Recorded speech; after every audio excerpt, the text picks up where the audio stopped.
My name's Brianna Odom. I'm going to be your student nurse today, and I'm going to provide privacy by closing the door or closing the curtain, and I would also wash my hands before I touch the patient. Can you tell me your name and date of birth?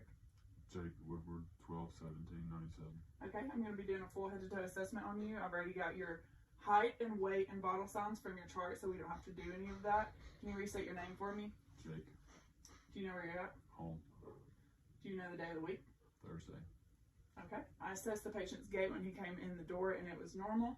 And I'm going to start on the head assessment, and I'm just going to inspect and palpate the hair as well as the scalp, make sure that everything's good. And then I'm also going to inspect his maxillary sinuses and his frontal sinuses. All right, and then I'm going to assess cranial nerve 7, which is the facial nerve, by asking him to raise his eyebrows and smile for me, showing that his face is symmetrical. And then right here I would also assess his taste, and then also go and palpate the temporal pulse, and you would do that for a full minute. Go ahead with the assessment of his eyes, and first I would assess cranial nerve 2, which is the optic nerve, by using the Snellen chart, but I don't have one. And then I'm going to do Perla, which is pupils are equal, round, reactive to light, and accommodation. So I'm going to look at his pupils, and they are equal and round, and then I'm going to see if they're reactive to light, which they are. And then could you look at my finger? Follow it. All right, and then that checks the accommodation. And then next I'm going to do the pupil size, which is about a 4, which is normal. And then we're going to do the extraocular eye movements, which is going to be cranial nerve 3, 4, and 6. So that's going to be oculomotor, trochlear, and abducens. So by assessing those, you would ask the patient to look down and inward, not with your head, with your eyes, down and inward. Okay, and then you would have the patient look side to side. Okay, next I'm going to do the ear assessment, which I'm just going to check his ear, look at the external of it, make sure that there's nothing on it, make sure that they look healthy.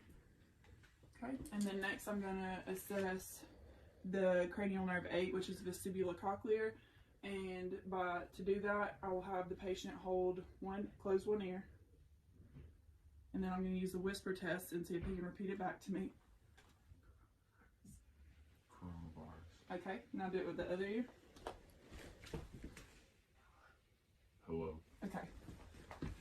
And then next we're going to move on to the nose, and I'm going to use my pen light to look up in the nostrils and check for patency, make sure there's nothing in there, nothing blocking the airway. And then I would use the smell test to check his cranial nerve 1, which is olfactory nerve.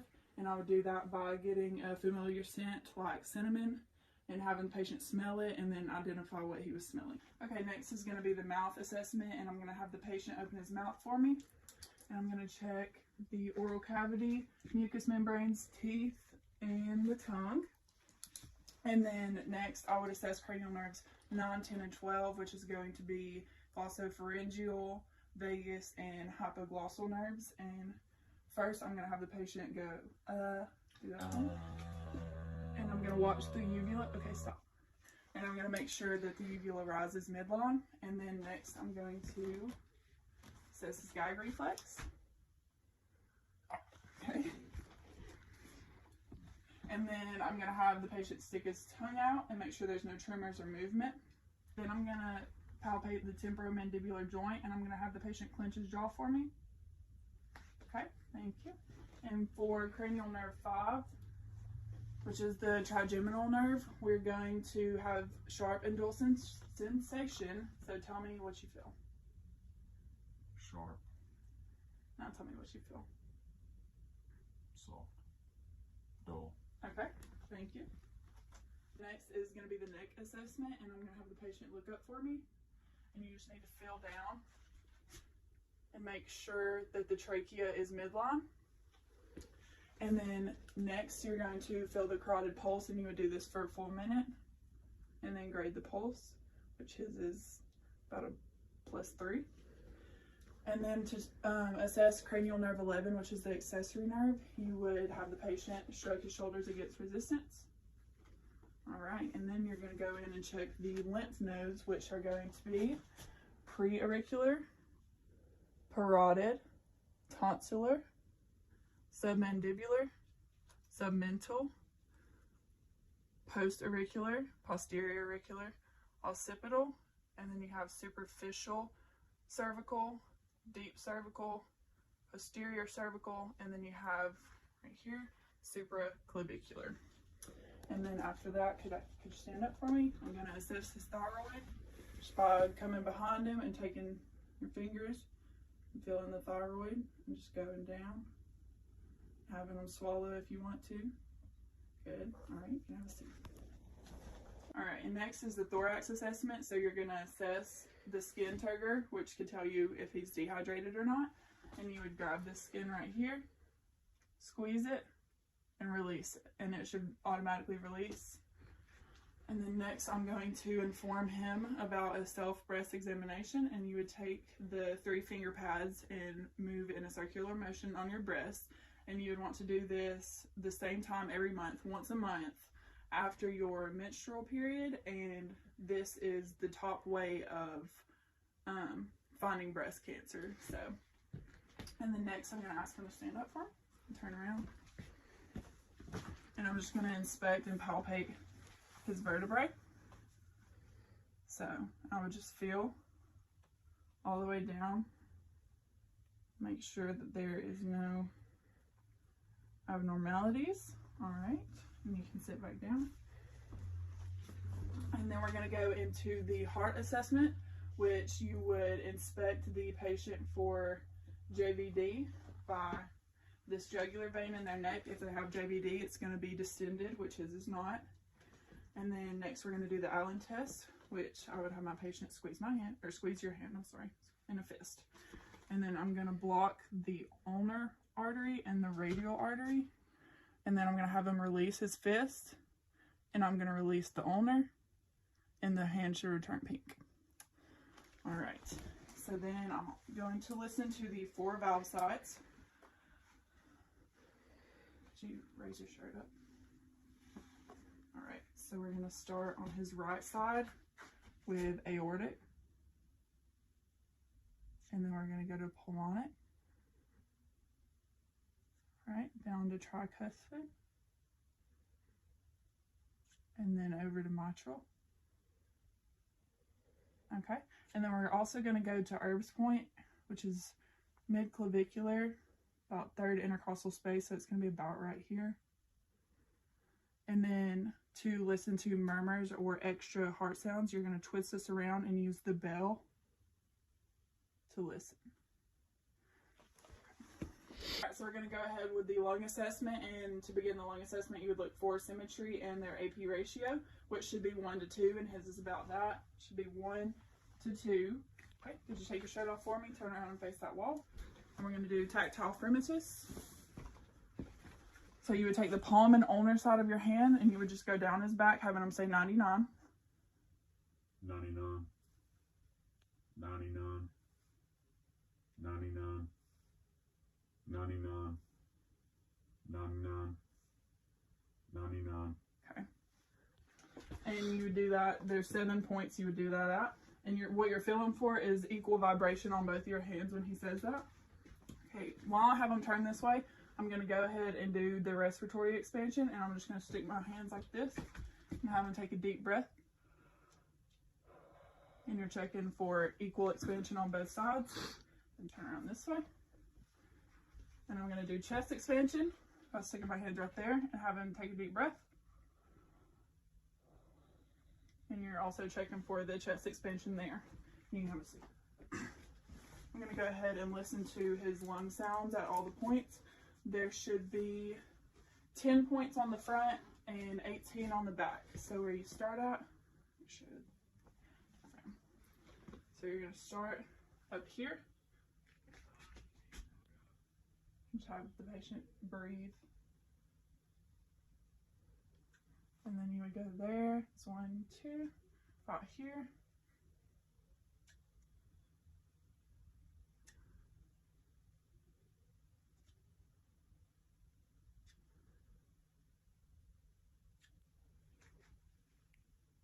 we go over here on his side.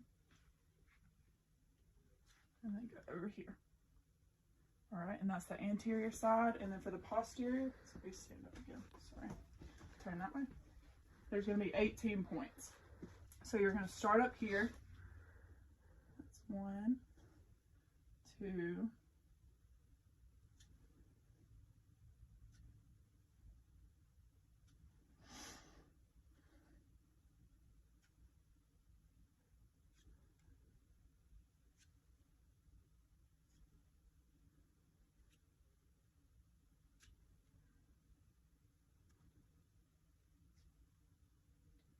and then there's 2 points over here.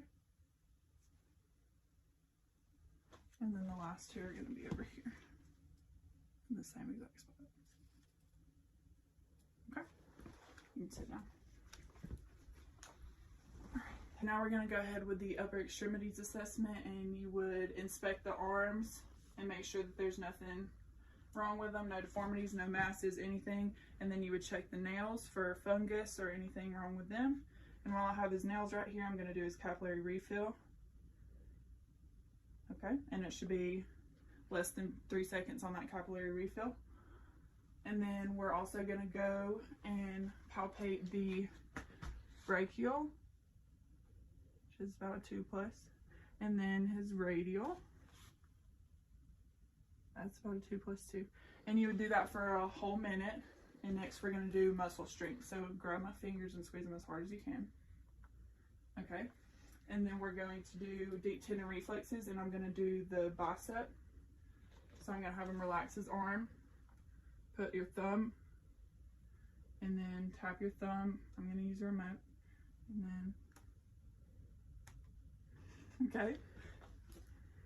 We're going to start on the abdominal assessment, and first you want to inspect the abdomen and make sure that the color and the shape are good and that there's no masses or hernias, so you would just look. All right, and then next I'm going to have you lay down. Feet that way, lay that way. All right, and then I'm going to listen to the bowel sounds. And there's 4 quadrants. There's right upper, left lower, and right lower. And you're going to start in the right upper. And listen for the bowel sounds. And you would do that in every quadrant. And if there is an absence of the bowel sound, you would listen for a full 5 minutes before you document it. And then I'm going to turn this around to my bell and listen to the aorta artery. And then the renal artery. There's a left and a right, as well as a left and right iliac, and then also the femoral, which is going to be down here. Okay, and next we're going to palpate for tenderness. So you just feel around. Is that tender? Mm-hmm. No? And then you would go down a little lower, about right here, and feel for a distended bladder. All right, you can sit up. And when was your last bowel movement? This morning.